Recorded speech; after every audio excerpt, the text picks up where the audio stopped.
नाज़रीन खबरें नए अपडेट जे सिलसिले की अॻिते वधाईंदे ख़बर शामिल कंदासीं। मोरो ख़बर शामिल कई थी मोरो सिंधमा जी तासीं दिलताफ़ सोमरो जी रिपोर्ट मुताबिक़ मोरो जे यूसी खालसो जे ॻोठ मोहम्मद लाइक ज़रदारी में सिंध गवर्नमेंट पारां करोड़े रुपयनि जी बजट सां जोड़ियल गवर्नमेंट प्राइमरी स्कूल लाइक ज़रदारी जेको गुज़िरियल केतिरे अरसे खां बंदि पियल आहे, जंहिं सबबि ॻोठ जा समें मौसूम ॿार तालीम जहिड़े सेवर खां महरूम बणियल आहिनि।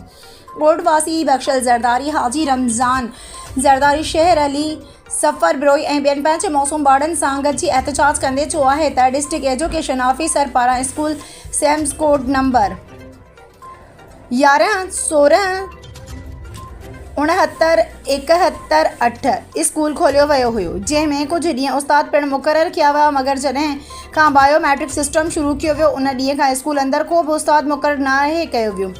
जंहिं सबबि मौसूम ॿारनि जी तालीम तबाह थी रही आहे। इलाइक़े वासियुनि पारां सिंध हुकूमत ख़ासि तौर ते तक जे MP ज़ियाउल हसन लंजार मैडम फरियाद टालपुर ऐं तालीम जे वज़ीर से सरदार अली शाह खे अपील कई आहे त नोटिस वठी गवर्नमेंट प्राइमरी स्कूल लाइक ज़रदारी अंदरि उस्ताद मुक़ररु कया वञनि, न त जीअं संदन मौसूम ॿार तालीम हासिल करे सघनि। उस्ताद जो फर्नीचर जो का खपनी मैंने मुस्तक़बिल सुधार मुस्तफा अगर उस्ताद जो असांखे तैलीम ॾियारो,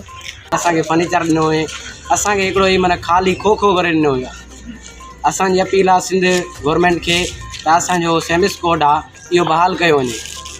जेका ही बिल्डिंग ठही आहे, सिंध गवर्नमेंट जेका आहे ही करोड़नि जो बजट ख़र्च करे जेका स्कूल जी बिल्डिंग ठाहिरायो आहे, उन टाइम खां वठी जेका ही गैराबाद जेको स्कूल पियो आहे, हिन में न को उस्ताद आहे, न वरी माना हिन में का बिजली का सिस्टम ई कोन्हे, उन टाइम खां वठी वीरान पियो आहे। असां सिंध गवर्नमेंट खां मुतालबो था कयूं जेका ही ब्लॉक थियल असांजो स्कूल आहे हिमल कोड उन खे ऑन कयो वञे ऐं असांखे जेको उस्ताद ॾिनो वञे। असांखे स्कूल ॾिनो वियो आहे, हिन में माना का बि माना अञा ताईं न मिलियो, उस्ताद मिलियो आहे, न को माना कमकार थियो वियो आहे, कुझु बि न आहे।